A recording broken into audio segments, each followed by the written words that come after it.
Lisa, when will I beat you? This was your last chance. That was it. And you And I blew it. couldn't. You see that? You blew it. Before we get started, let's determine who's going to be next. Who would that be?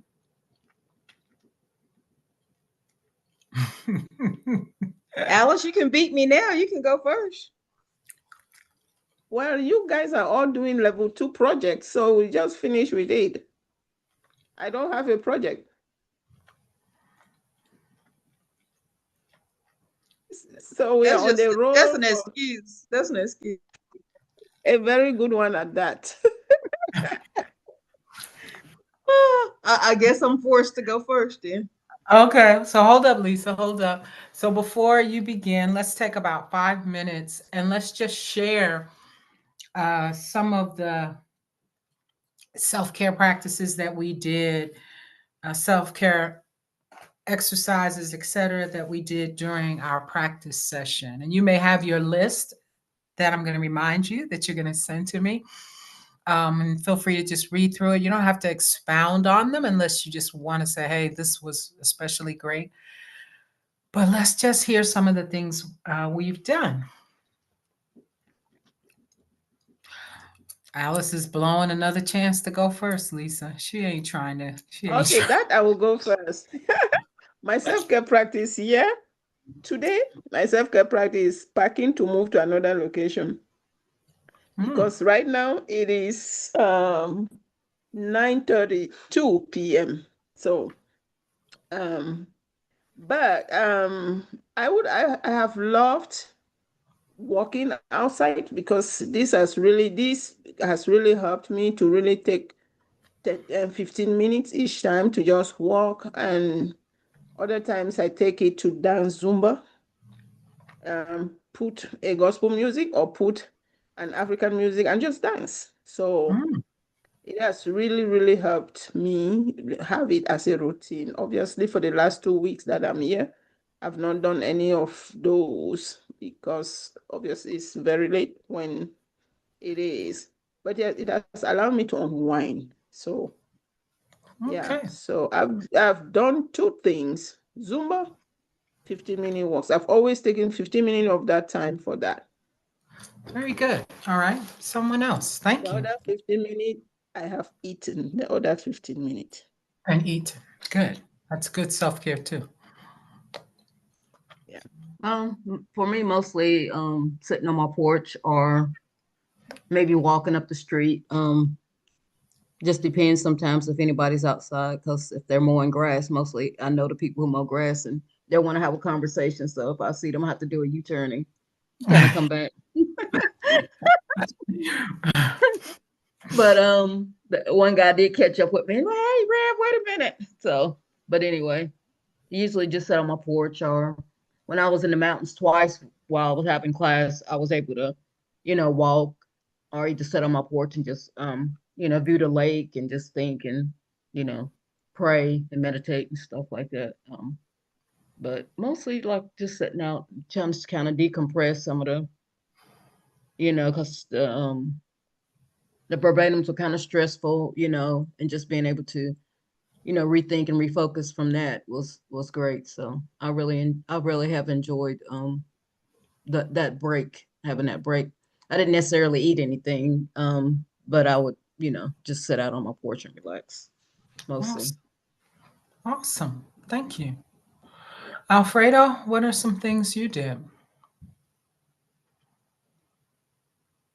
I usually go for a walk, okay, around the block and hearing some music or scriptures Mm. or just hearing the noise sometimes. Mm-hmm. Try to put my mind another stage, try to take out of the thinking side Right. of it and put my thoughts in something that bring me peace or comfort. So, but I work for 15 minutes. Okay. Yeah. That's And don't very move. Yeah. But when I've been really, really overwhelming and I have time, I go to the pier and walk by the beach. Ah, okay. Good. Say I drive 15 minutes and I spend a good 45 minutes out there Okay. just by myself. Excellent. Well, thank you all. Thank you for sharing and thank you for participating in the exercises. And I observed that I went from a rushed walk, fast pace, sometimes on the phone, returning phone calls, sometimes on the phone, returning emails, to a slow walk, no phone, not returning anything, actually picking up leaves, or as I did today, or pick up a flower, just really forcing myself to mindfully walk. And it has taken me the entire unit to get there. So I appreciate your sharing, and I look to get your list, and we will go to our next person who has graciously volunteered. Graciously, Lord. I had a really good walk. I got some really great leaves. See. I think this is it. See. Is that large enough for everybody?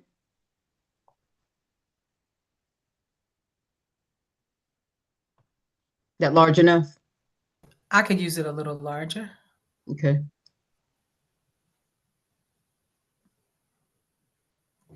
Thank you.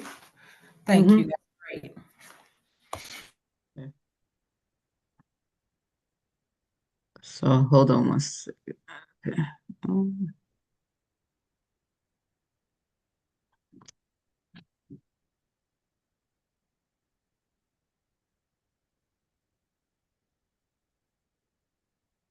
okay. This is my symbol. It represents my journey. If any of you have cooked cabbage, you know that it must be stripped down layer by layer before you get to the best part. The same can be said about my CPE journey. I've been stripped emotionally, layer by layer, which I can say was deeply needed. CPE is not so much about getting book knowledge. Mind you, education is essential. It is about connecting our head with our heart daily. It is about constant self reflection. I can have all the book knowledge in the world, but if empathy and grace do not shine through, I cannot be effective. Each unit forces you to shed layers of bias, false assumptions, and narratives. It changes the way you think when dealing with people. It helps you help the care receiver have the best encounter without fixing, offering false hope, and it strips away my savior complex. I know that I only need one more unit, but the truth be told, I may need to proceed further with the fifth unit. CPE has challenged me and changed my life for the better, and all of my peers and educators have played a significant role in that transformation. Um, the learning contract is the same from the first year, the mid-unit evaluation. Do you need me to read that or anything? It's just the same information. It's totally up to you how you want to present. Okay, I'm not gonna read all that because I think it's about the same, and I discussed most of it in my project. Um, so I'm like Victor. I kind of graded myself a little bit higher this time on my expectations. Um, and I'll read some of the student comments. Spiritual values based oriented system. My care recipient and I connected over a shared experience of having fathers with alcoholism. She expressed how it negatively impacted her family's well being, and I related by reflecting on how my own father's alcoholism contributed to the financial instability and poverty in my family. We both were able to overcome and have a stable life. Um, Intercultural and interreligious humility.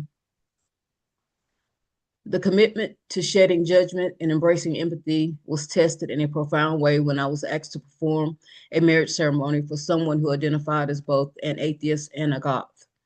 She had approached several pastors before me, each of whom had declined her request, some citing the Halloween wedding date, while others objected to her choice of skulls as centerpieces and all black attire. They went so far as to call her choices evil.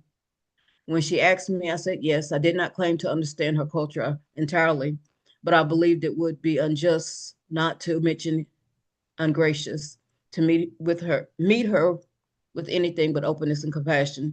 She asked if I would include the Lord's Prayer, which gave me a thread of hope for meaningful connection. Throughout the process, I faced criticism from other pastors and from some of her friends who judged me harshly for my willingness to step into her world. Yet I refused to judge her. Instead, I offered humility, genuine interaction, genuine willingness to listen. I learned about her beliefs and stood beside her, meeting her exactly where she was. In choosing to be present rather than distant, I found myself thinking of the biblical story of the Good Samaritan, not as distant, not as a distant parable, but as a living, breathing guide. Where others crossed the road, I chose to stay, to offer her care without condition. In that space of vulnerability and mutual respect, I witnessed the sacred in an unexpected and was reminded again that grace is most radiant when it meets us in the places we least anticipate.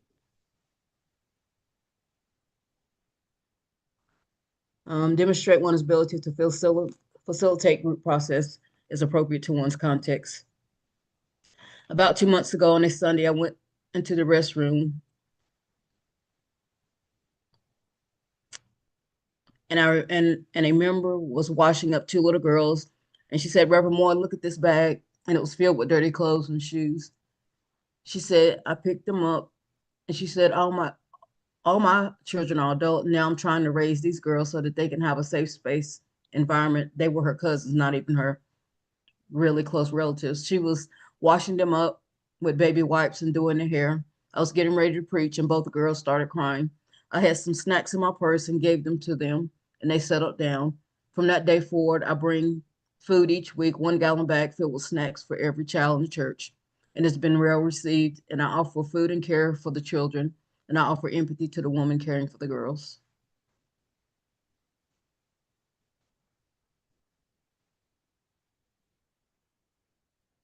Demonstrate the ability to document.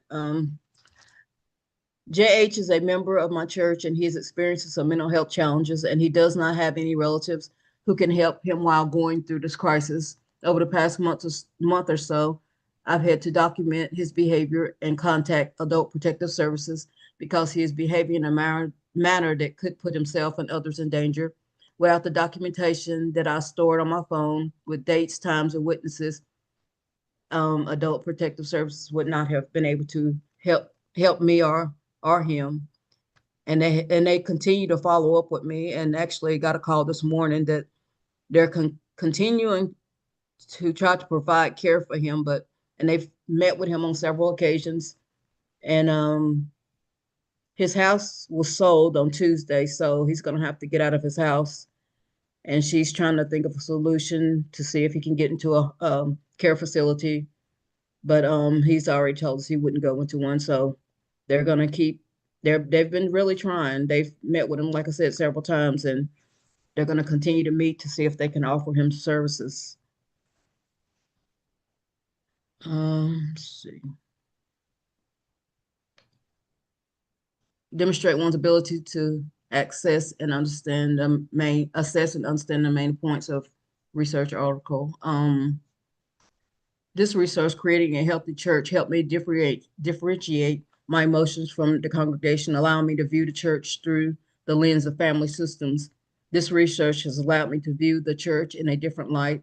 I also learned that if I manage my anxiety and have a less anxious presence, then this could have a significant impact on the congregants, and they can start to regulate their emotions.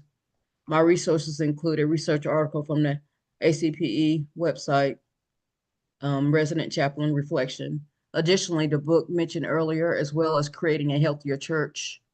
I mean, not, well, it was a different book. I'm sorry, I shouldn't have said that. that was also relevant.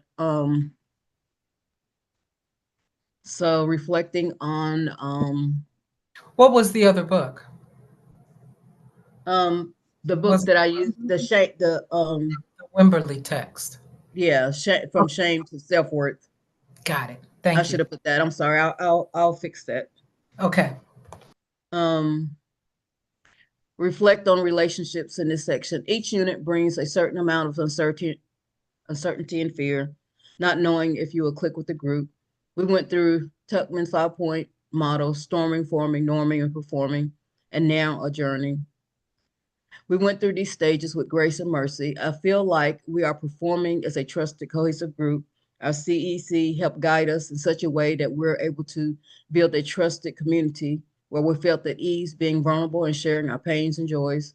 I would genuinely miss this group. I have received support and great feedback on areas of strength and areas of growth. If possible, I would like to stay connected with a monthly check-in if the group agrees. Um, Victor is gone. Do you want me to read or not read that one? It's up to you. I guess I can read it. It's no big deal. Um, my growing edge for Victor is that I would like to see him do more self-care if possible, find some techniques that he can do while walking down the hall or just standing outside a patient's room. Because his job is stressful, he needs time to refresh and reflect. He has been an asset to the group and he offers us a lot of wisdom and knowledge, and he's an encourager. He has a wealth of knowledge. I've learned so much from him, not only about his culture, but also about his chaplain skills. His care recipients are better off having known him. He cares passionately about them and is sensitive to their plight. He is a social justice advocate for his care recipients, and even when he cares for the staff, he offers support to help them find peace within their stressful jobs. Okay.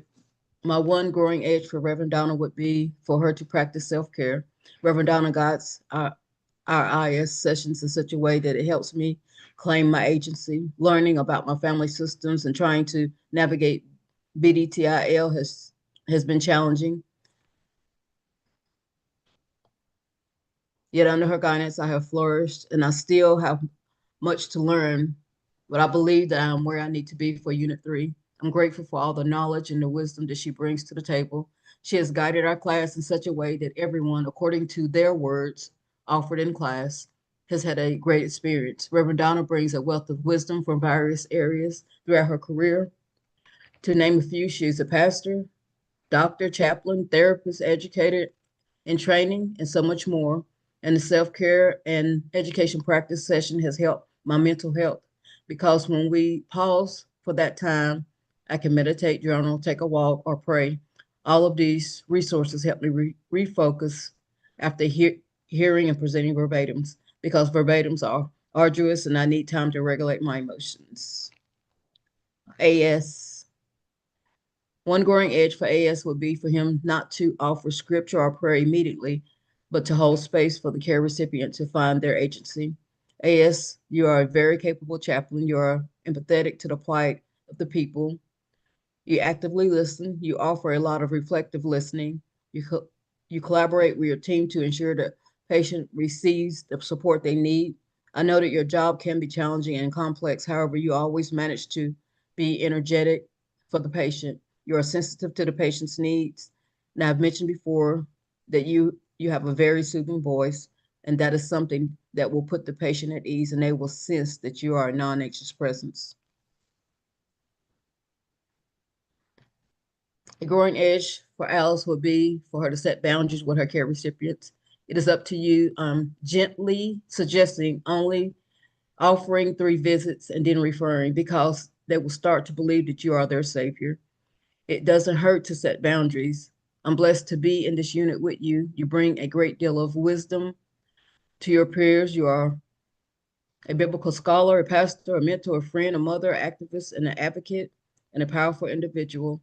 No wonder your community flocks to you, and you come with a rich background of cultural knowledge. And I'm grateful and blessed to learn about racialized bodies, semen wasters, and all of the in-depth cultural knowledge that you have passed on to me. I didn't realize how difficult it Almost. was for women in the Cameroon culture, and how the Bible is weaponized against them. You are a strong advocate for your community, and it shines through. Do you want me to go into my project or wait? It's up to you.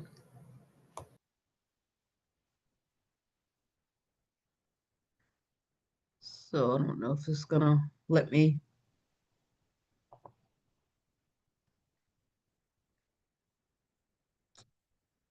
Let me see. Try double clicking again.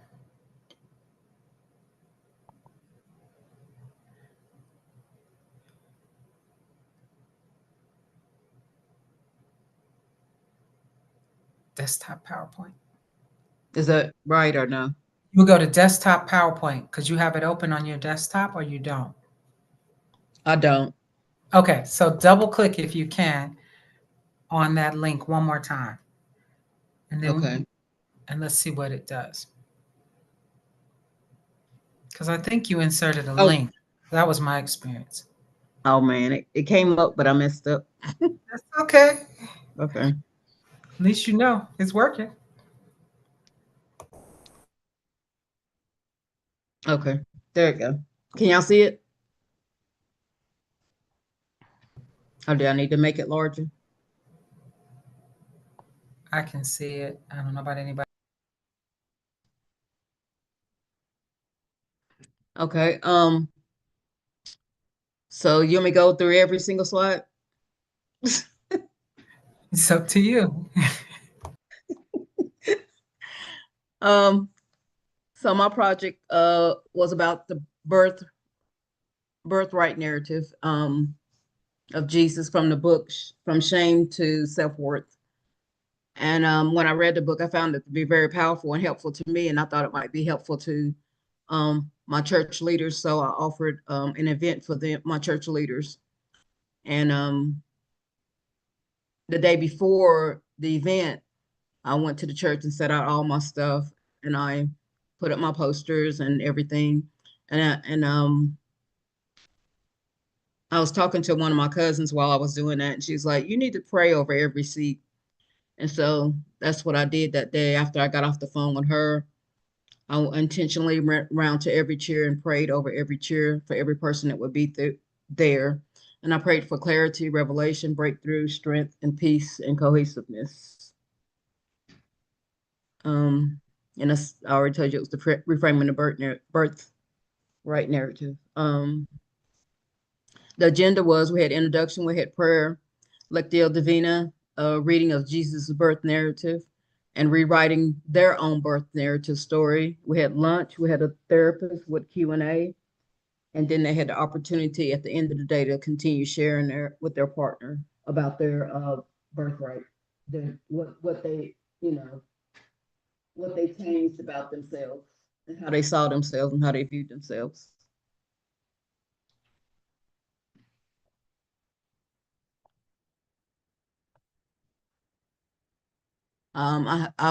Reverend Donna had encouraged me to use the NAMI, and I had that for them. And some people took pictures of it, so I know they were using it. And the name of the event was Reframing Your Birth Narrative. And a resource that I used was Blue Ridge Hope. It's a center where they have a lot of therapists and things like that, and they offer a lot of care for the community. And I was able to get one of the ladies from there to come out, and she's here right now. And she's down the lady standing up here. She was able to come out and offer the people information to help calm their fears. And people have reached out to them, and they are using Blue Ridge Hope for their support.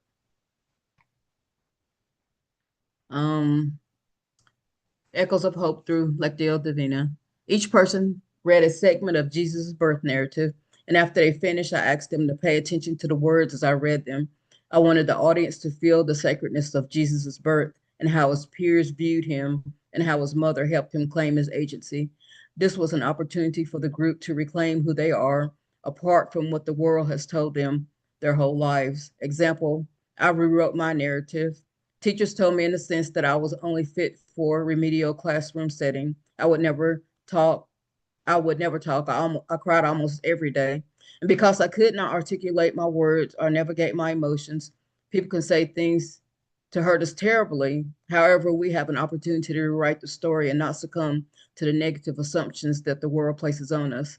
People may continue to try to erase who you are, but keep writing. You are the author of your story. I know who I am and who I belong to.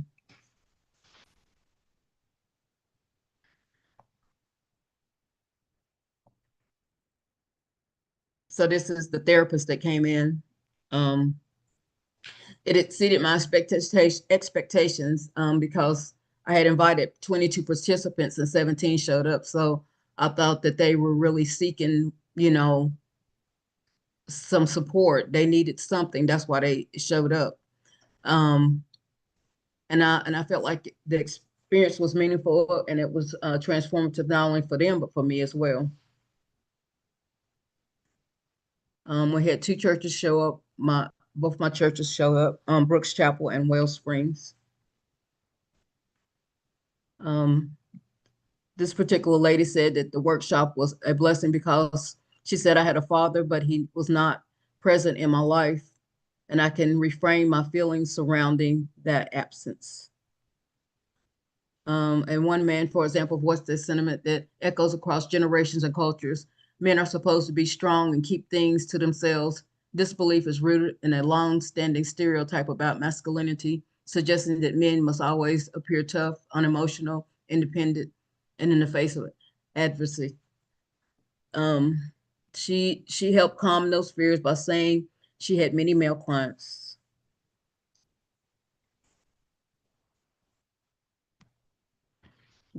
This young lady, I asked her, how will you use your pain for good like Jesus? And she said, it's an educational tool.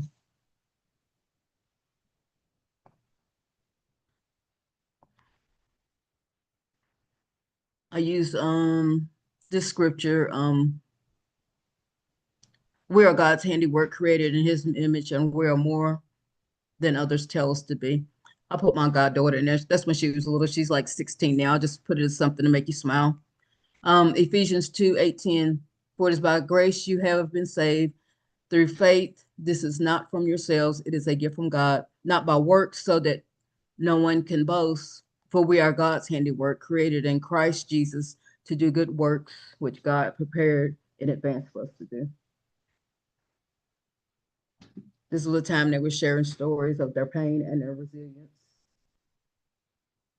Even the therapist had something to say about it. The therapist shared her pain of being shamed as a single mom of three. She said that she would be reframing her narrative.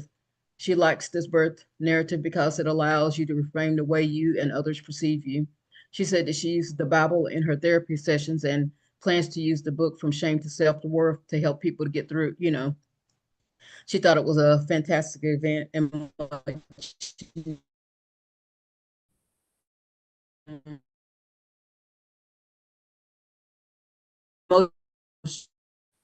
of happiness and ongoing stress signaled a significant emotional burden.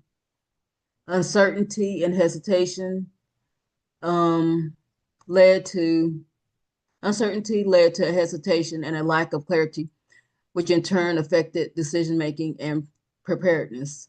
Strained relationships and conflict, defensiveness, anger, and unforgiveness revealed unresolved conflicts and tension among those involved, ultimately leading to an inability to maintain a cohesive relationship. The reason I did this was because a lot of my church members, they just had a lot of internal conflict. There's a lot of fighting going on within the church and with each other. And I thought that this might help them, reduce some of their stress and anxiety if they realize that all of us come with trauma and all of us come with problems, and that when um when people are going through whatever they're going through and they're taking it out on you, it's not necessarily that situation. It's just something that's coming up from their childhood trauma or whatever trauma they've had in their lives. That's why I did this event.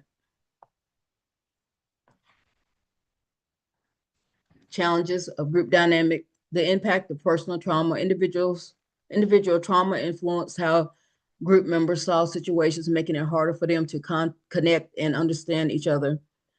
Trust and collaboration issues. A lack of trust prevented group members from working together effectively and building strong relationships. Frequent misunderstandings and conflicts. Unresolved emotions and struggles often lead to conflict and misunderstandings within the group. Understanding BDTIL, behavior dynamics theory, intervention, and learning. Learning experiences and well-crafted interventions significantly influence how people act and adapt their behavior over time. Feedback loops are essential in reinforcing or altering behaviors, highlighting how actions are shaped and maintained. Situational and environmental factors play a crucial role in the effectiveness of behavior, interventions, and learning process. Applying behavior dynamics theory enables the tailored strategies that encourage adaptive learning and foster positive change. Common emotional signals. Emotions like anger, frustration, fear, and uncertainty often indicate underlying issues related to prolonged dysfunction.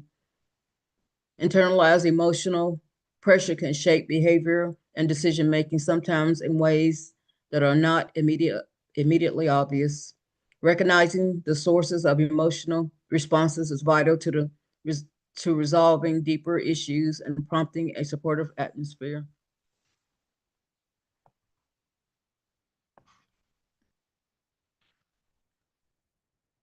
Triangulation happens when a third family member is drawn into a managed tension between two others. Triangulation often results in shifting alliances, making communication between family members more complex. Effectively managing these dynamics helps maintain healthy family relationships and reduces ongoing conflict. Participants use theological reflection to realize their own agency and ability to shape spiritual narratives. Engaging deeply, individuals joyfully interpreted their personal histories to foster positive meaning. The process fostered empowerment and a sense of renewal, offering a new perspective on spiritual journeys. Identity and self-worth reflection. The event encouraged participants to explore their personal identity and self-worth in a positive, supportive environment. A therapist was present to provide professional guidance, recognizing and respecting the diverse backgrounds of the attendees. Food was provided to nurture participants, fostering a warmth and inclusive atmosphere for connection and growth. Understanding that individuals may carry unseen trauma, avoid making judgments, and focus on helping others heal. Offer regular mental health check-ins to cultivate trust and well-being within the learning environment. Show grace, love, creating a positive space that nurtures growth and understanding for everyone.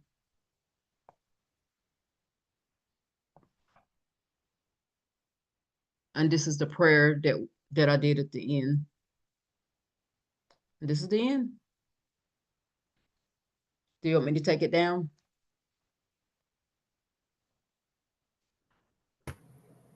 It's up to you.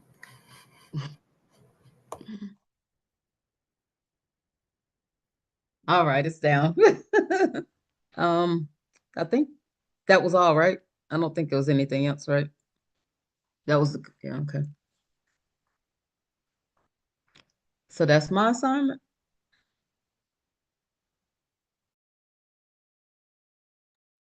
That is extremely beautiful. I really love your level 2 assignment. Really, really powerful, powerful. Really, I wish I were part of that group to sit there and go through that. It's really reframing the narratives, the bad narratives. That's beautiful. Thank you, Lisa, for that.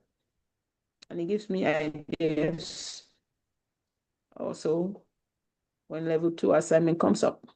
So Yeah. that's very helpful. And I like the way both all three of you structured. I think I wish I structured mine. Well, I'm not going to say wrong or right, but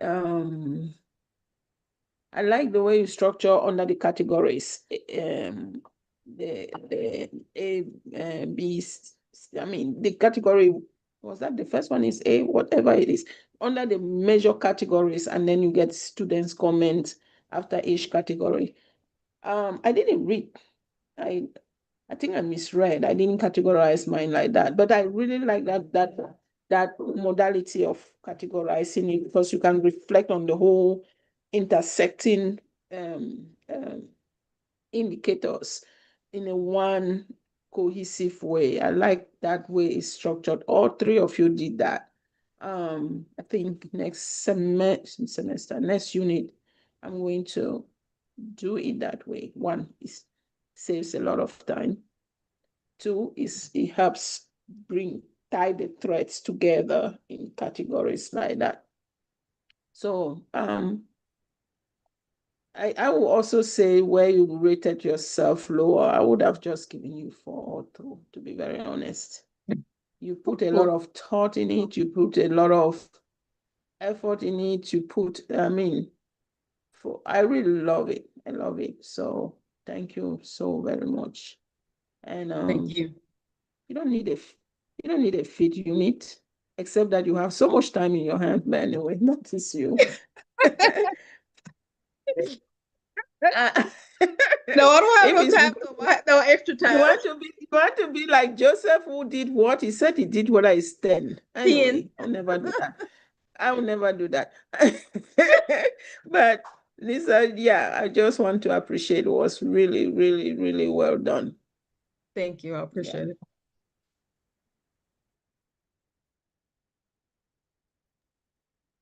Thank you, Lisa. The project was wonderful. Well done. You know, all you share was so helpful. The experience, you know, the comments that people does help us a lot, you know. And also I want to appreciate my growiness.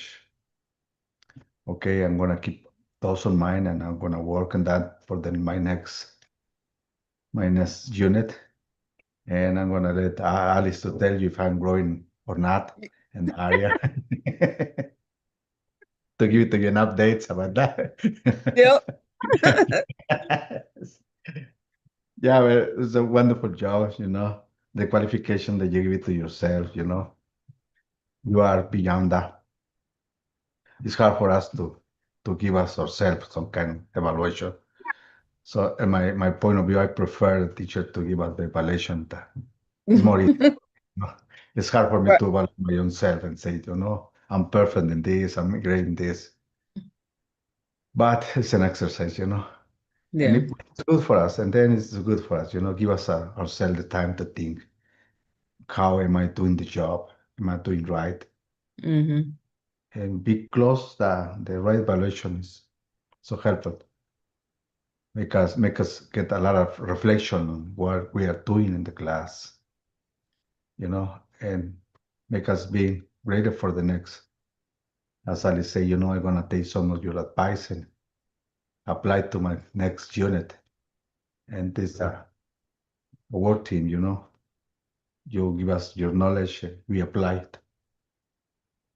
We not ignore nothing. We try to apply everything the most we can to be better. And thank you for everything you share with us. Thank you. I appreciate it. Thank you for all the feedback, Alice, and thank you, Alfredo. I appreciate it.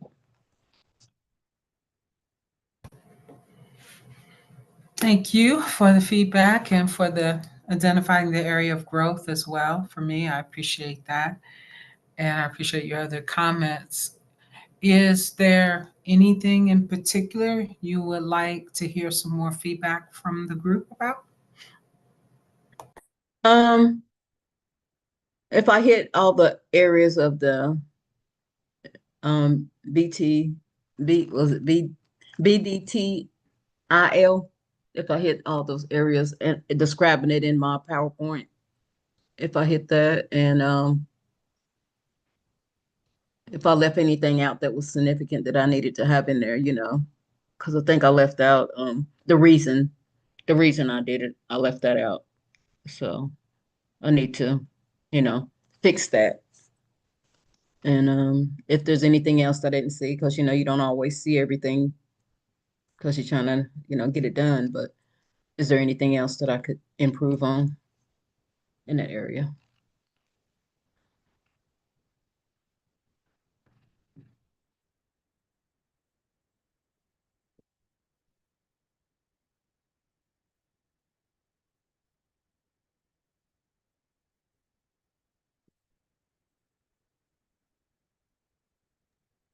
I don't know that very well. So if I keep quiet, it's because I'm not conversant. I've read a little bit about it. I'm not there yet, so I'm excused from that.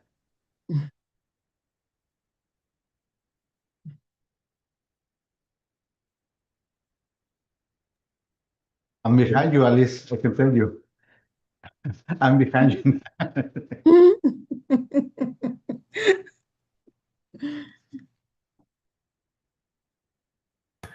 So the BDTIL, behavior, dynamic, theory, intervention, and learning, was well demonstrated throughout the project. The most difficult area is the dynamics, and that's the piece I could appreciate you were describing particular people's experience, though. I could tell, oh, yeah, she's describing dynamics here and dynamics there. So I think you hit all of the categories. And it's a difficult tool. It takes time to learn how to use it. But I think you did. So to answer your question, I think you did cover each of the areas. And a resource list is helpful for your project as well. Just to, uh-oh, am I frozen? Is everybody frozen? Or just Lisa? Okay, it was just you. Am I frozen? You're Oh, not I'm now. sorry. Now. Resource list is always helpful. And I think you may have undersold the level of trauma-informed care that was evident throughout the structuring of this project. I think that my only comment. You just kind of minimized all the trauma-informed care work you did. I would be curious to hear you just name what comes to mind for you now that was trauma-informed care as a part of your project. Mm. I guess first realizing that I saw something in the people that they needed some additional support. Um,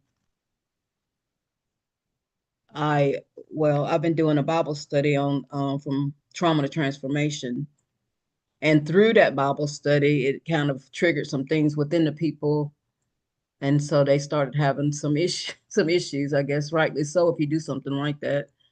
And so I wanted to have an opportunity to have an event that would support them to talk about the stuff that was coming up for them, and wanted to have a therapist there so that she could kind of, because they were able to ask questions of her, not just her give like, we're here and we do this and that. She was able to support them in the questions that they asked her around the table with some of the issues they were having.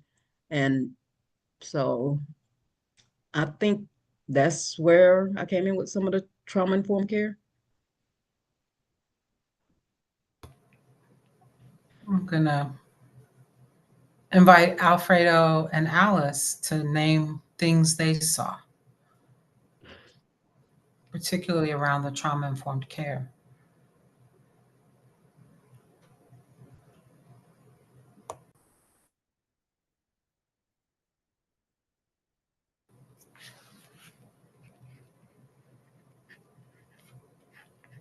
I think that you can see also even the act of reframing is a way of trajectory of healing in trauma-informed care, where you are not just the victim, but you are now reframing the narrative and not just internalizing what have been said about you that for so long, you've internalized it into it being really to the point where you believe it, and that causes trauma. But the very act of reframing, for me, that in trauma-informed care, that is very important. When people say, I will rewrite my story, I will rewrite my narrative. Now that they're taking agency of their narrative and rewriting it, it's really, really it's healing from trauma, really. That is the trajectory, because it's not just knowing that trauma happened, it's how you reframe it to the point where you say, this is not my story, right? I'm going to find a way to reframe my story to the point where it is empowering. It is I own it, and I re-articulate it in ways that brings me healing. Just that itself, I would say, you know.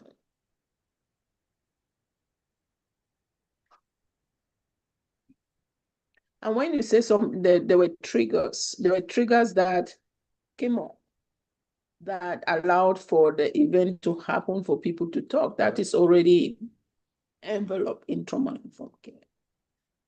That, yeah, those are some of the things. Thank you.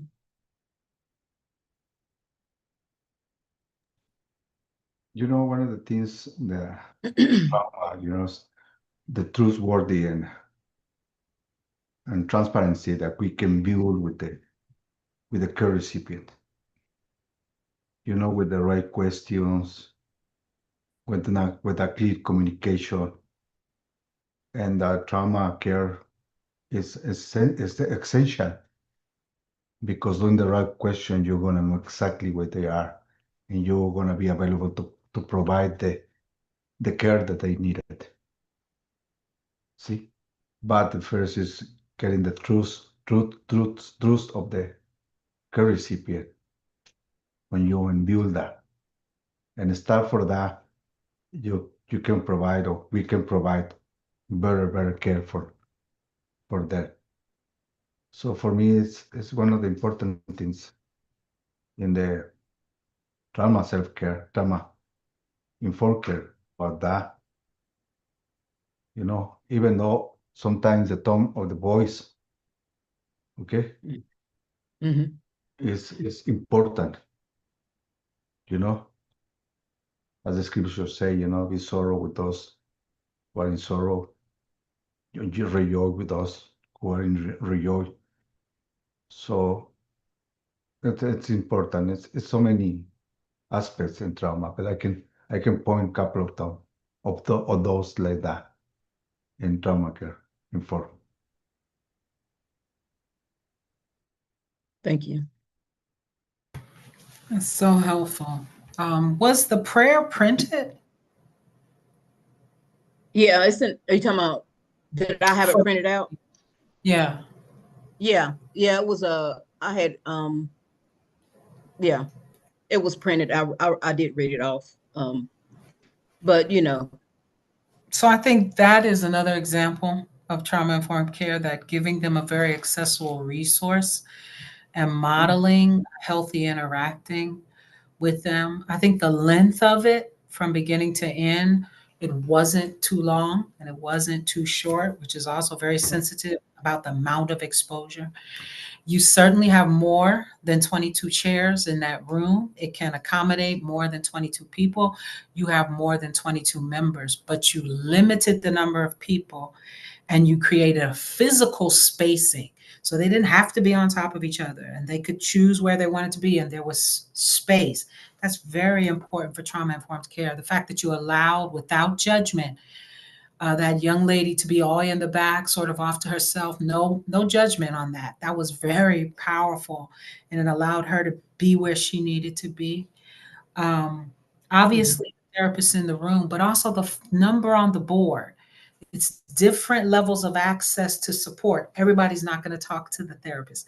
But then you have this phone number up there, which also has a text line which also has an Instagram component. I mean, it touches a different generation, a different technology, which is so helpful. And the overall normalizing that you did, which was so those also, I think, in addition to what Alfredo has shared and what Alice has shared and what you have named, that's a rich list of trauma informed care. And so I'm glad we Thank you. could all share that with you.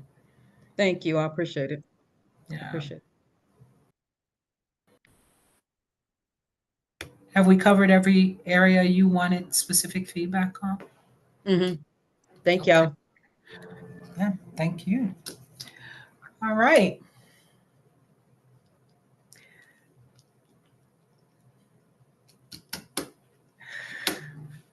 I don't want to let you go. All right, 10 minutes. Come back in 10 minutes. We got one more to go. Well done. Thank you.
Okay, you really not gonna let her beat you back before the unit is over. You have Nope, nope. I ain't giving her no breaks.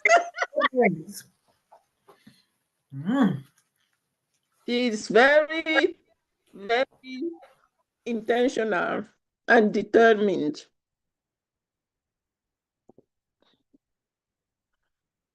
Let me try to find it.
All right, Alice, it's on you.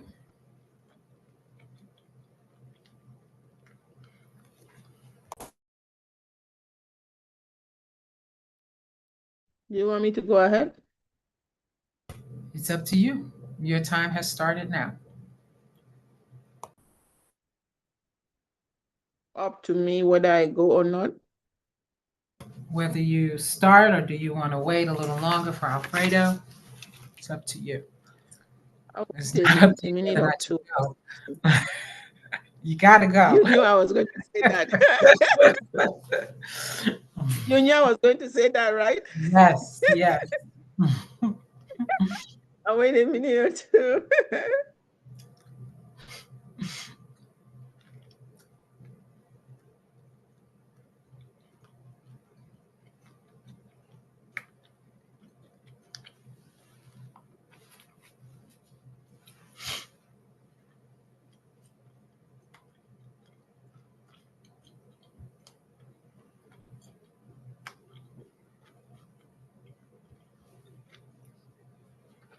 Of course, he shared with us his father is not well, so he may have gotten a phone call.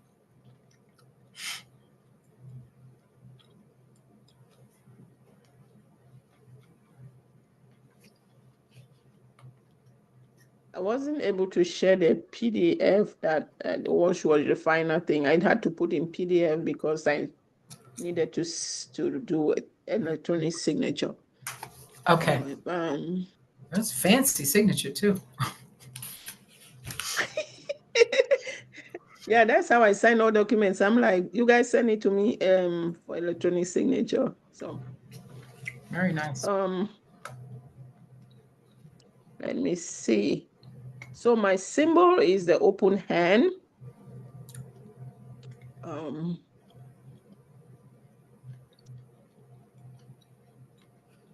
The open hand is the most honest and defining symbol of my CPE level 1B journey: unguarded, ungrasping, extended in trust, extended in trust.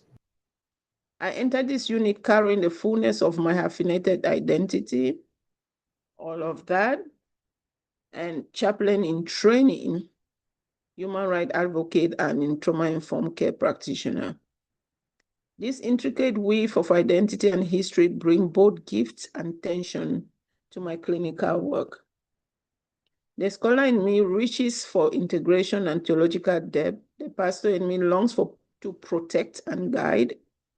The human rights advocate in me seeks to know and challenge systems of oppression. The trauma-informed care practitioner in me is attuned to pacing, safety, and weight of untold story. The mother in me feels an instinctive urge to nurture and shield. All these instincts are grounded in care. Yet, they can close my hands too tightly around the stories of others. Midway through this unit, in conversation with my supervisor, I recognized the need for a decisive shift to honor these roles without allowing them to overshadow the chaplain's primary posture of open-handed presence. The open hand became my guiding image, offering without grasping, receiving without controlling, holding without owning. In my care encounters thereafter, I began to let care recipient place into my hands only what they choose to share, holding their words, silences, and hopes with reverence rather than shaping them into my own frameworks. The open hand is shaped by surrender, but it is not empty. Its lines carry the history, resilience, and theological conviction of my life. Yet they remain open for the Spirit to write new stories. This posture allowed me to extend care across cultural, religious, and emotional distances while resisting the pull to fix, rescue, or define outcomes. It creates space for the care recipient agency, spiritual imagination, and the timing to lead the way. This open hand formed by my story, yet freed by the chaplaincy lens, remind me that my call is not to control the journey, but to walk alongside. It is not to close around what I carry, but to hold it lightly enough for God to walk to unfold. This is the presence I offer. That is the trust I live into. That is the work. I'm not going to read everything. I wish I had framed it as my level 2 folks did. But this my learning goals. I'll begin my learning goals, which everybody said was too long, and point taken very well. So first goal was to use lament theology, Psalms, and Afrofeminist value to shape care with people experiencing grief, shame, and marginalization, which was tied to 1B5. And how I accomplish it. I integrated lament psalms such as Psalm 13, Psalm 34, 18 in Visit with Lizzie. I couldn't abbreviate her name because L matches another person whose initial is L. So her name is, I think, is short enough, except if you want, I will abbreviate it. Is Whose that her faith real name? crisis was Lizzie. Is Yes. her real name? Mm-hmm. Okay, I want you to change that to another name in the paper. And I want you to note right under section 1, learning contract goals, an asterisk that says all names have been changed. And you could call her whatever you want. You don't have to do Oh, it like now. yeah, So like if you this. want to do the Yeah, whole name, it's fine. You could call her later. You could change it to, can't think of another, Leslie, if you wanted. But just note that all names but have been changed. oh yeah, I will put like a parenthesis and say all names have been changed. You got it, right. But for the Okay, purposes of your good. presentation here right now, Oh, just proceed. okay, good. So Ly, anyway, I'll just say Lizzie because This is that fine. name is everywhere. Yeah. Whose faith crisis was rooted in chronic illness, creating space for her to voice her anger towards God without shame. Afrofeminist theology informed my care for widows like AI, reframing her disposition not as divine punishment, but as an injustice God stands against. In Visit with JRT and L grieving their mother's death, I used communal lament to affirm their bond and share their loss. Validating tears as secret memory keeping. With D, I drew from trauma-informed framework to help her reclaim agency in her grief narrative, inviting her to articulate her own theological understanding rather than adopting mine. Category B, my goal was to name implicit bias and systemic biases shaping spiritual care. How I accomplished it. I recognize cultural assumptions about widowhood when caring for AI. AI. Consciously choosing to listen without reinforcing silent endurance. In Care with G, identify gendered biases in assumptions about emotional restraint in men and created space of vulnerability without labeling it in weakness. In supporting JRT and L schooling decisions after their mother's death, I resisted projecting my own academic priorities, instead centering their immediate emotional need. With M, I acknowledge my bias towards theological depth and instead engage her through simpler image-based spiritual conversation. And beginning with a photo of her father on her phone's lock screen. I asked, what is one memory of him that still brings you comfort? This created a starting point for reflection that matched her cognitive and emotional processing level. Category C, relational dynamics. My goal was to identify and practice clear relational boundaries, especially in ongoing or emotionally resonant story. In accompanying Nisi through her extended faith crisis, I maintained presence without trying to solve her theological doubts, such as when she questioned God's fairness, I simply asked, where do you see God in this moment? And let her set the pace. With JRT and L, I offer space for their grief while deferring to their father's guidance, joining them in telling stories about their mother rather than stepping into a parental role. In caring for M, I prayed aloud using her own familiar phrase like, Lord, you are our present help. Instead of my preferred wordings. With D, a Filipino American navigating the family trauma of chaos following her father's deportation, I drew on our shared cultural understanding of resilience, but reframed from urging her towards closure, allowed her to linger in beautiful memory of her father without redirecting the conversation. Category D, my goal was to write clear, concise, respectful documentation integrating theological insights. I documented encounters with D by incorporating both her Filipino cultural background and her own theological vocabulary into the chat notes. ensuring her narrative was recorded in language that honored her identity and worldview. When recording visit with JT and L, I noted not only their emotional coping strategy, but also the theological meaning they attribute to their grief ritual, reframing from resilience as an integral part of their spiritual emotional care plan. In documenting G's journey, I included his evolving understanding of masculinity as Christ-like service, making sure that this theological reframing was captured as a significant development in his ongoing pastoral assessment. Last goal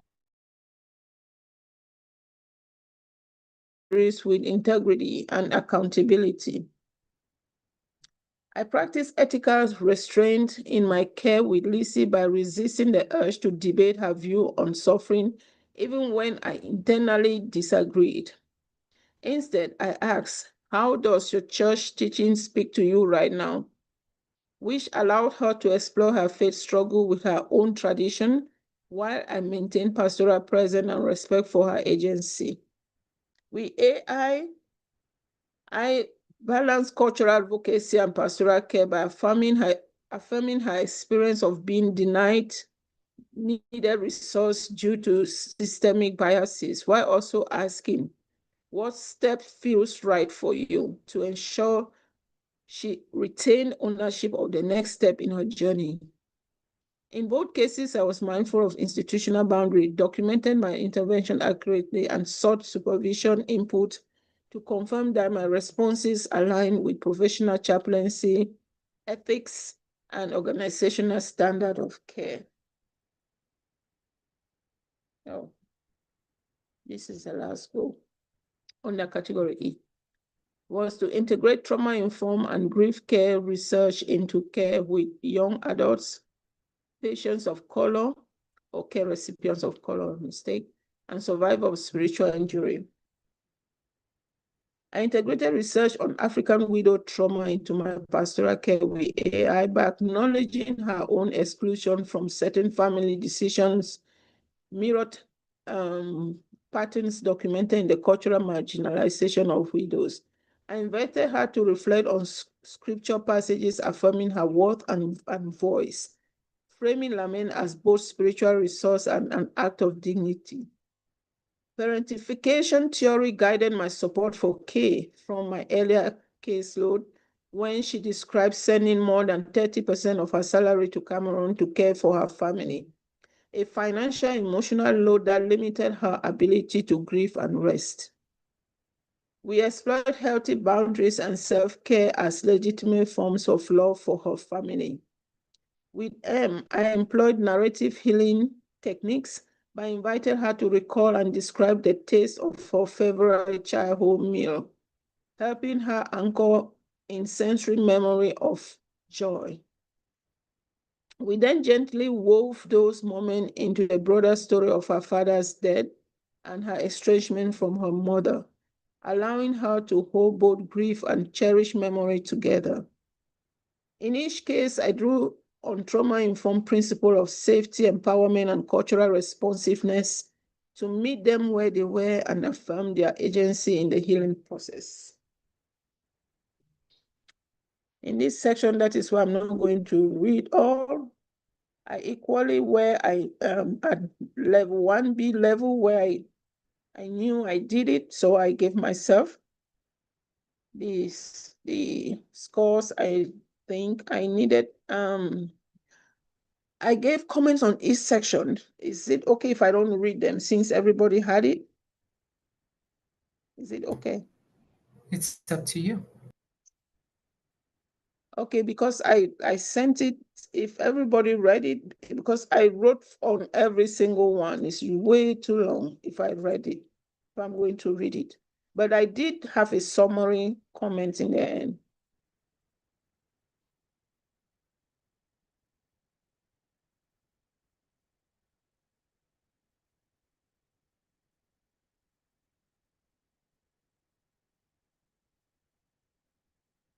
Okay.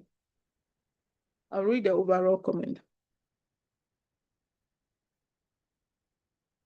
That commitment to holding an open hand in ministry was deeply tested across several encounters this unit. With junior, I didn't, okay. I will do that in this copy. I think I don't know if I abbreviated in the copy I sent, but I will do that. With Junior, Lilibet, and Trevor, the grief over their mother's death was woven into resentment towards their father and complicated sibling.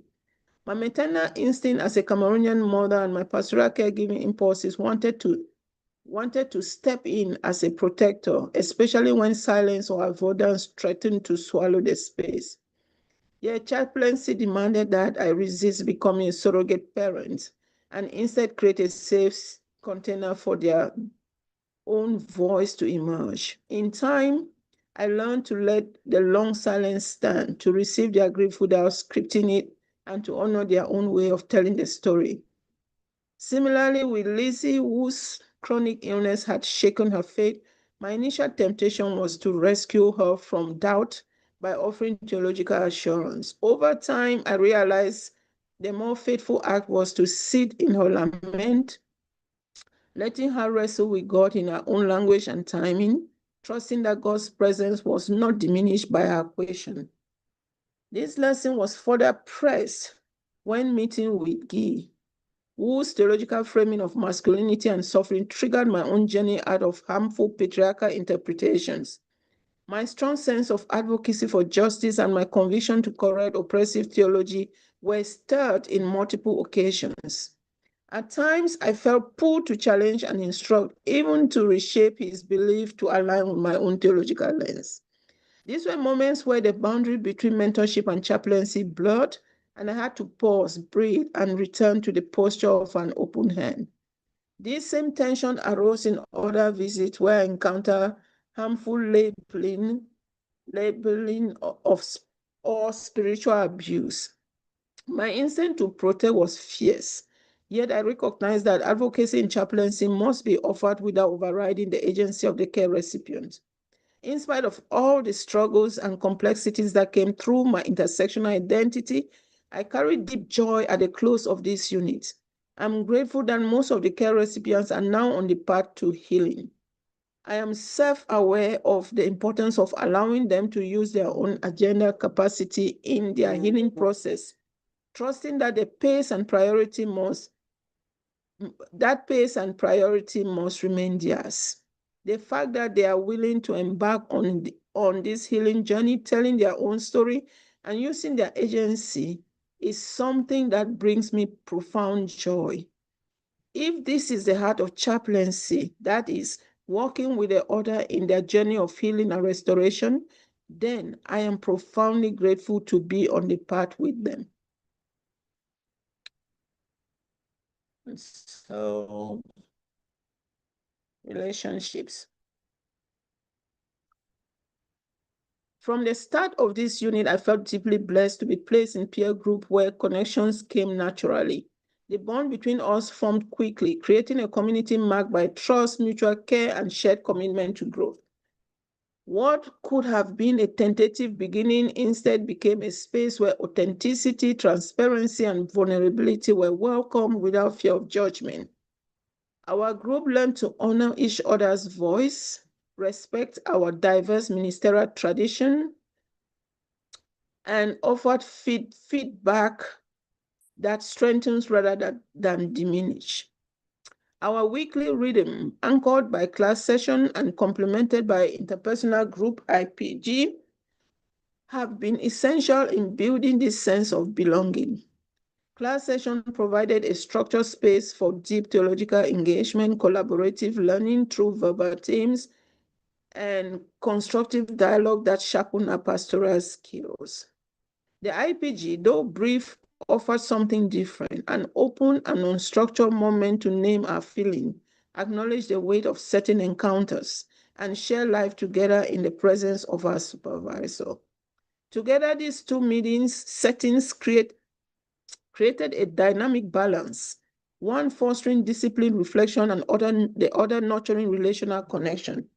In both spaces, I found encouragement to bring my whole self, scholar, chaplain in training, advocate, and person, into the shared work of formation, knowing that each part of who I am was received and valued. V is not here, but I'll still read it. V, the only priest among a group of pastors, bring a distinctive sacramental and liturgical depth to our learning. In class session, his theological reflection opened fresh way of thinking about pastoral presence, drawing from Catholic tradition and his own rich ministerial experience. He is also a skilled poet, and his writing often carries a lyrical beauty that deepens the meaning of his theological insight. In both written work and peer group discussion, he astutely incorporates family system theory and other relevant frameworks, showing how practical theology and theory can work together to shape the pastoral care. In IPG, his calm, measured way of speaking set a steady tone for the group. He listens deeply before responding, and his contributions are thoughtful and grounding. His wisdom and encouragement have helped us all see how ministry transcends denominational boundaries. A growing urge for V may be to trust even more fully that IPG is a safe place for him to share not only his insight, but also moments of personal vulnerability, knowing that such openness will strengthen rather than diminish the authority and authenticity of his ministry.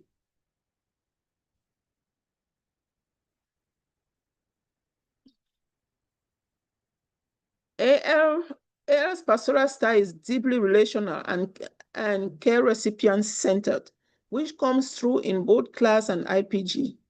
In our class session, his feedback is consistently rooted in authentic listening and a desire to uphold the dignity of those we serve. He speaks with clarity and gentleness, offering affirmation and constructive suggestions in ways that make others feel safe enough to take risks and grow. In IPG, his quiet attentiveness creates space for the rest of us to process without pressure, knowing we will be met with respect. AL has demonstrated that vulnerability is indeed a form of strength. He trusts the team enough to share not only moments of joy, but also complex and tender experiences, modeling the kind of openness that deepens mutual trust. In doing so, he reveals the heart of a pastor par excellence, steadfast, compassionate, and fully present. His pastoral presence is a stabilizing force in the group and a genuine gift to our shared chaplaincy formation. A growing urge for AL might be to share more of his theological framework during discussion, as his integration of scripture and pastoral care could offer even deeper enrichment for our learning. L. After 2 units together, I can honestly call L a sister on this journey.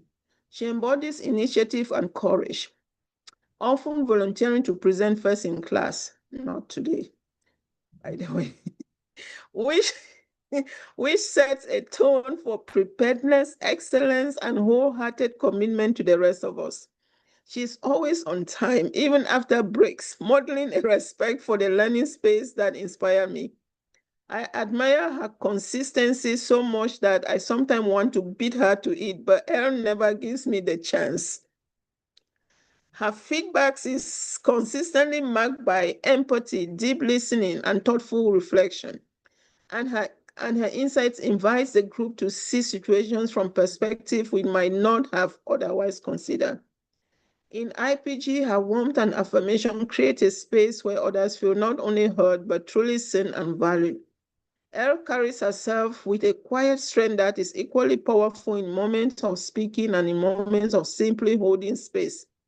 She has trusted this group enough to bring her full transparency and vulnerability that trust has been a gift to all of us, modeling the very kind of safe presence we strive to offer in our own chaplaincy.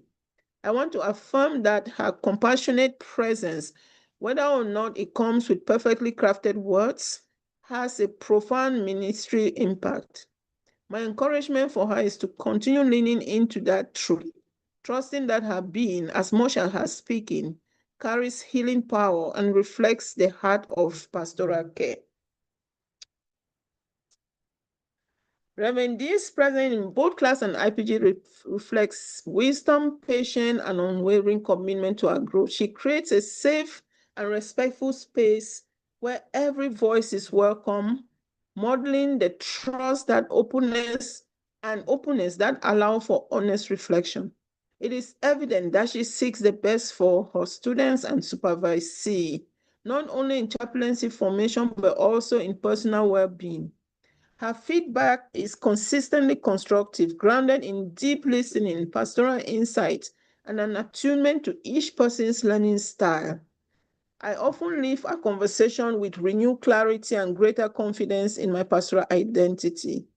I especially valued our individual supervision sessions where I can process difficult visits, wrestle with uncertainty, and receive guidance that is both theologically rich and practically grounded. In class, her observation challenged me to examine my theological positions and ways I inhabit the chaplain role. She has helped me recognize when my strong sense of advocacy, particularly in addressing harmful theology, risks blurring the line between chaplaincy and mentorship. Her guidance in this moment has been invaluable in learning to hold space for care recipients' journey without rushing to correct them. In IPG, attentive listening models the very presence we are striving to embody, one that honors both the spoken and the unspoken word. The one area I would like to see Reverend D stretch is in sharing more of our own vulnerability with the group, if this can be done without crossing the healthy boundary of instructor-student relationship. In chaplaincy, vulnerability is not weakness, but a courageous act that builds mutual trust, deepens relational connection, and models the strength of showing one's authentic self. When a supervisor appropriately discloses moments of their own learning urge or challenges, it can normalize the growth process, invite deeper peer honesty, and embody the mutuality we aspire to bring in our own spiritual care. Group as a whole. As a group, we have learned that effective chaplaincy is sustained by mutual trust and accountability. Class sessions have given us opportunity to sharpen on one another's theological and clinical skill through direct feedback, while IPG has given us space to simply be humans with one another. We have challenged, supported, and affirmed each other in ways that have helped us grow both personally and professionally.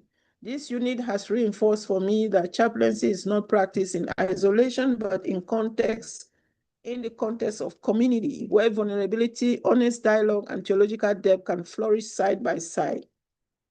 Other comments and recommendations. As this unit concludes, I'm deeply grateful for how CPE has woven theological reflection, the clinical method, and the art of pastoral presence into one integrated journey. Week after week, I have been called into the deeper spiritual honesty, the courage to speak truth with grace, and the privilege of working alongside others in their most vulnerable moment.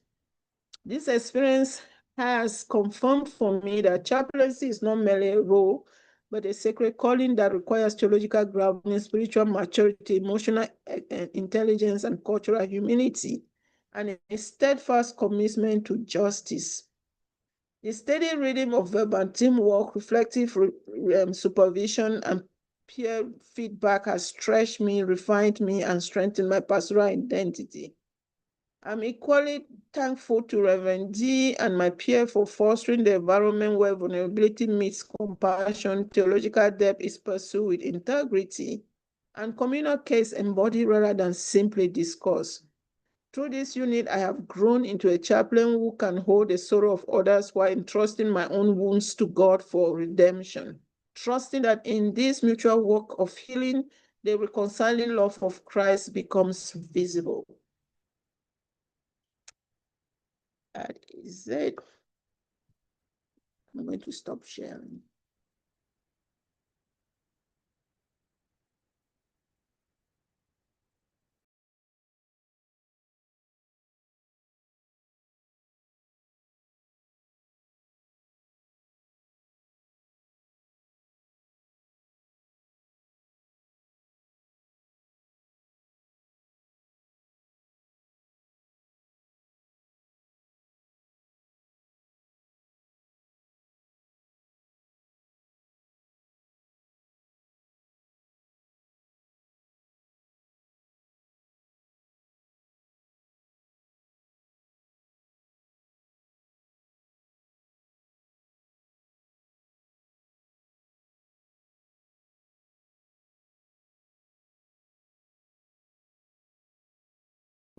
Lisa, do you know? Lisa, do you know you're off camera?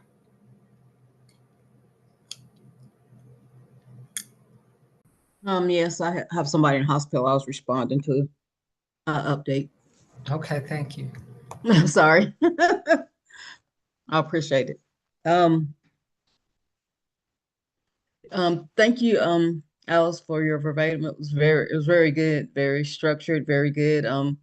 I just love your history, your you know, and how you serve your community, and you do it very well. You're already doing the chaplain work. I know both of us are in the pastoral role, but you are doing that. You are doing that work, and you have worked very hard to move from savior to fix it to allowing them to find their own agency. And I think you've worked very hard at that, and you've done a great job. Um, and I love the your symbol.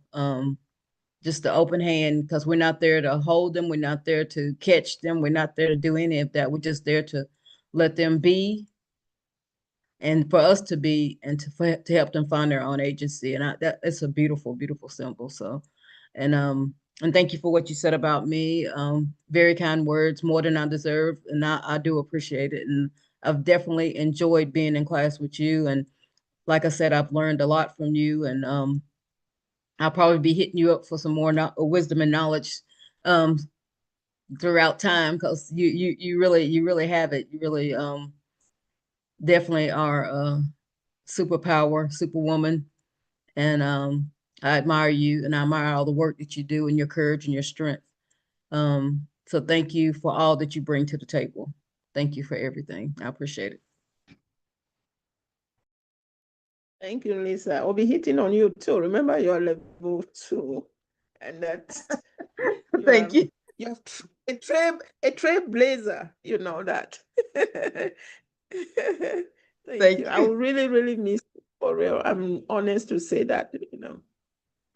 Same here. I'm gonna miss But all you guys. there's spring. Fingers crossed. Yep, definitely the spring. I'm shooting for that. Definitely.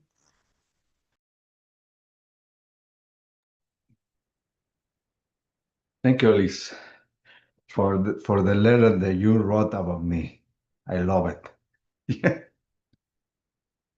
I don't know where you find a lot of words to say because you are so uh, detailed in everything you done, which is good, and I like that. I like that you write uh, every sentence for every outcome, and I like your job, the way you are. You are honest. You are truthful. Okay, you are a really really good pastor for your ships. They are blessing with you. Have you as a pastor. You are a great woman. As I say last time, don't let nobody to say nothing different. You're a great woman. Just keep those thoughts in mind. Okay? And I love the way you describe myself. Thank you. You encourage me. You encourage me a lot. Not only myself, no, each of one of us. So detailed, too much to learn. Okay? And thank you. I really appreciate for everything. And I see you next unit. Thank you, Alfredo, and a blessing to have you next unit. Yeah. Thank you Sorry, so much. And Lisa. Say sorry, yeah, Lisa.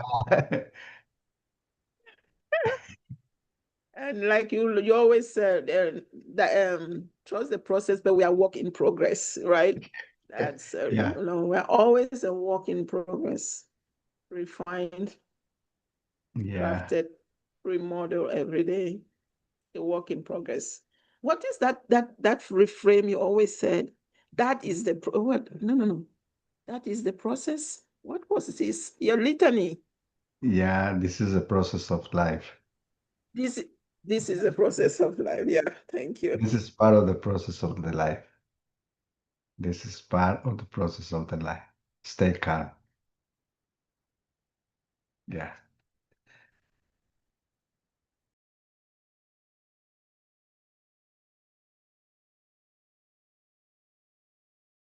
Thank you, Alice.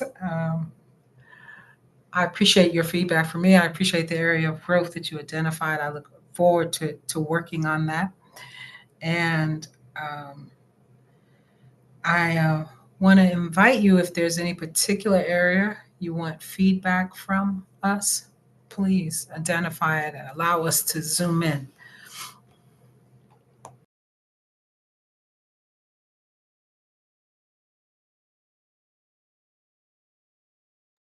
Sorry, I thought I was not unmuted. I really, I'm really, last unit, the broken clay jar was really a big symbol for me. This unit, as it moved towards the end, from the beginning, I chose the open hand. But as the unit moves towards the end, it becomes very strong in me, the need for an open hand. As I see more and more that need to, again, through the class, through the verbatims, through the weekly reflection, through the IS, through the IPG, it becomes very strongly for me that open hand as a goal that will be not only my symbol for unit 2, but a learning goal for unit 3.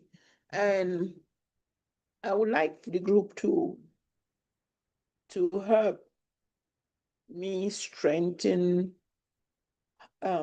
what will you see more for me, more in terms of living out in fully the symbolic understanding or the metaphor of an open hand. Because for me, it's very strong, and it becomes for me a learning goal from day one for unit 3. And it became so strong because for the last 3 weeks now, that with care recipients, I have really been intentionally doing this open hand imagery, where I really let them reframe their story and, try, especially those who are very close to me. Even some of them say, wait, you see, it was strange to really let them just be, and not feeling like I am a mentor, I would say, very honestly. For some of them, it was strange because, they will always ask you, what do you think? What do you think? I've been used to, even with students in life, professor, what do you think? In this situation, what do you think? Reframing from what I think to drawing what they think and what they think their agency in the situation is very, very important. And I think that also helped let a lot of them. As I said, if chaplaincy is to come during the end of a unit and see people really wanting to be creators of their own story and less victims, but more creators of their own story, then that is the kind of healing journey I want to be part. So I want to, if you have more ideas on how we can live out fully the metaphor of the open hand, and how you do it too, that can help me draw from your own experiences.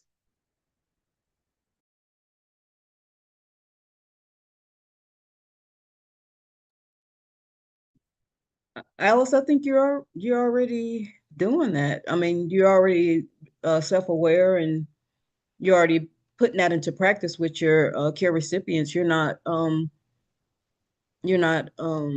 telling them, like, like you said, they ask you, what should I do? What should I do? But you're letting them find their own way through.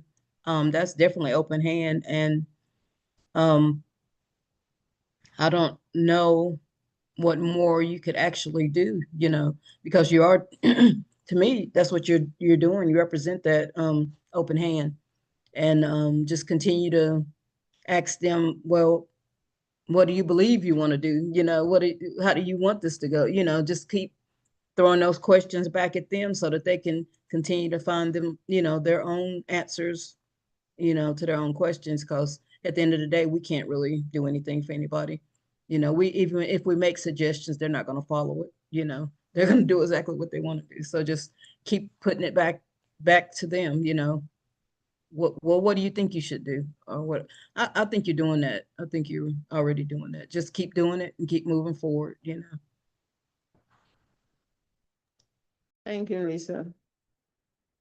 You're welcome.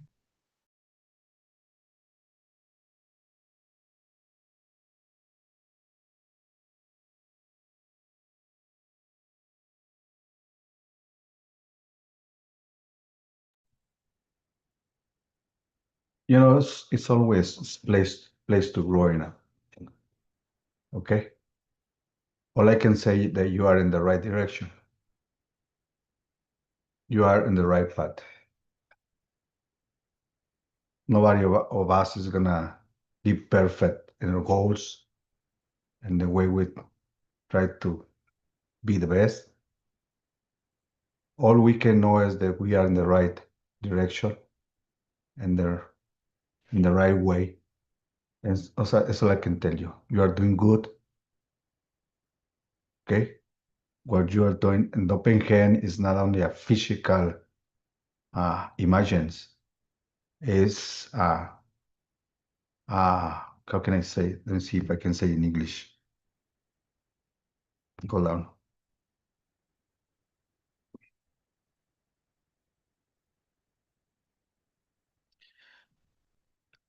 It is a posture of the heart.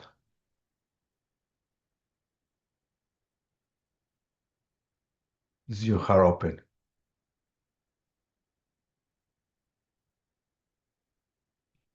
And it's a great imagine because show a lot of you because I can see each imagine we use it as who we are and the way we understand the life, and it's simple. It's not too complicated. We make complicate. We made the things complicated, but the life is easy. That's all I can tell you. You are in the right direction to get in there. As everybody, we are in a construction site. Chaplaincy CPA is a construction site. They are building chaplains, and I like that. Thank you, Alfredo. Really appreciate it. Thank you so much.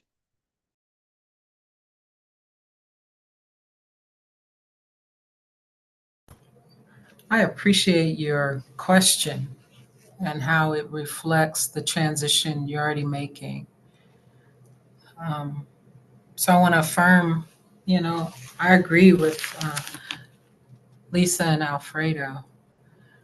I would invite the language of invitation instead of the language of I'm letting them. I'm going to let them do this. I'm going to let them decide. Instead, I'm going to invite. I'm going to invite. I'm going to invite. Sometimes that framing can help. I want to encourage you to lean even more into the how. You are, as Alfredo said so beautifully, able to use many words.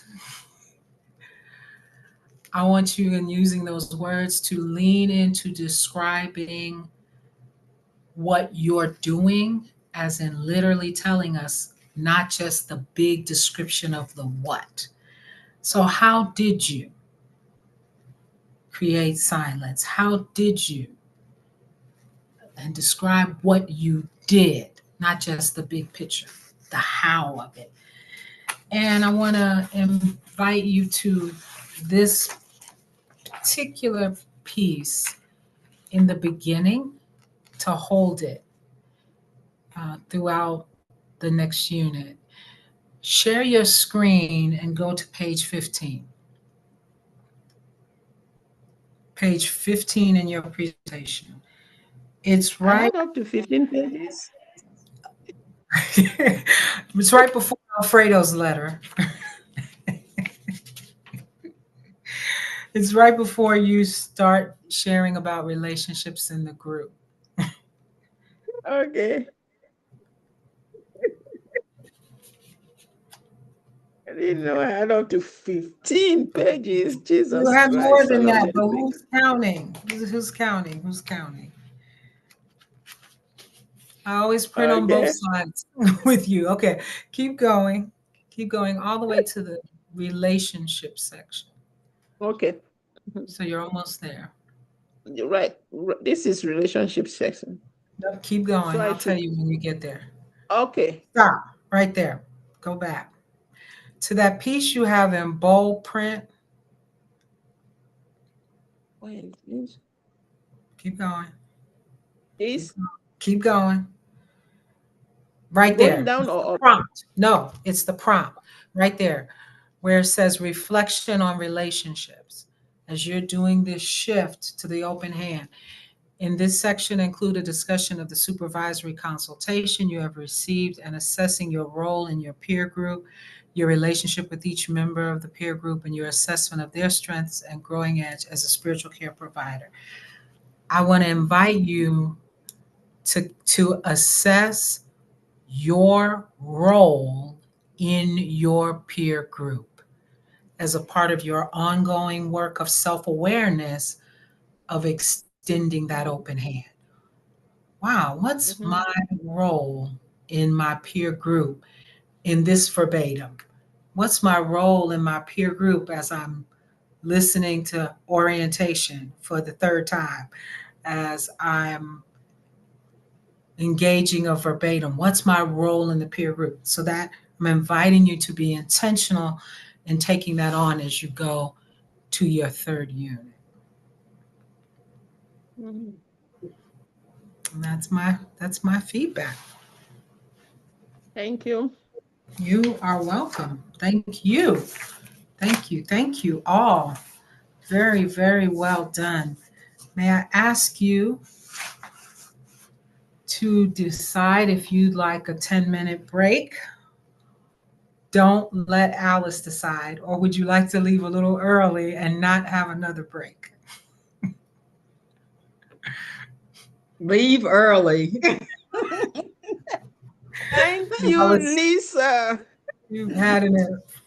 Alfredo, weigh in. You have a voice. But let's keep going. Okay. I'll accept the will of the group. I invited it. I accepted. A quick request to you. If you want to make some final adjustments on your final evaluation or your project, things you may have noticed as you were presenting it, because this becomes a part of your permanent file, please make those adjustments and then email it to me one more time, but put in the email final version. Because for some of you, I already have multiple versions, so I need a little help. So just put in there final version.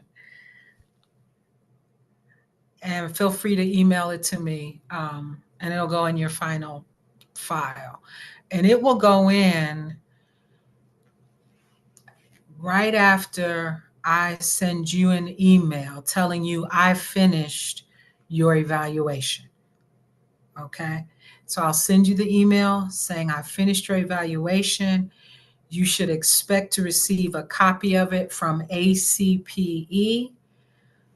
Please read it and then acknowledge it and send it off. Acknowledgement doesn't mean you agree with all of it. I encourage you to try to print a copy for yourself. I also want to not affirm, but also want to point out that in the addendum at the very end, there may be something that was said that you disagree, something in my assessment that you disagree with. And in that addendum, you can state that. I feel in this evaluation, the whatever, I don't agree with that. I think whatever. So you can put that in the addendum. I will see it, but I don't edit it or change it, but I'll be aware that you disagreed with something. Okay? So the acknowledgement says, hey, I acknowledge everything here. Do that when you're done. Do your addendums first, by the way. And the addendum is your opportunity to just acknowledge if there's something in it that you disagree with, you're going to put that in and then acknowledge the whole thing. Until you do the acknowledgement piece, ACPE will not officially register your units. So it's imperative that you do that part. Okay. Again, I'll send you an email letting you know I sent it to you. I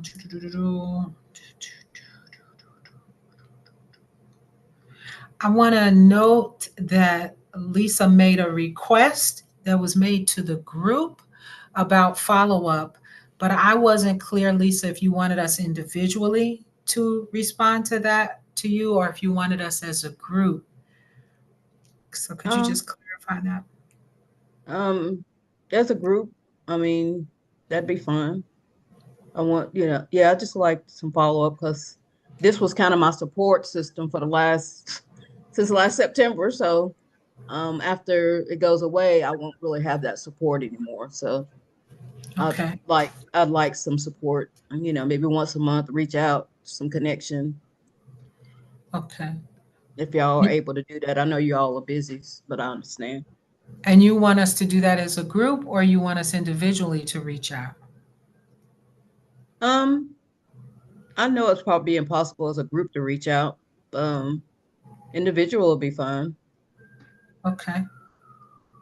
All right. Okay. Certainly. Thank you for Thank you. clarifying that. I appreciate that. And I appreciate your vulnerability in doing that. Thank you. Yeah. Thank you, Lisa. Thank you. I appreciate y'all. We all know about our graduation ceremony on Friday. Mhm. You've all already worked out whatever arrangements you needed to with Joseph, which is great. Do you have any questions for me at this point for anything else?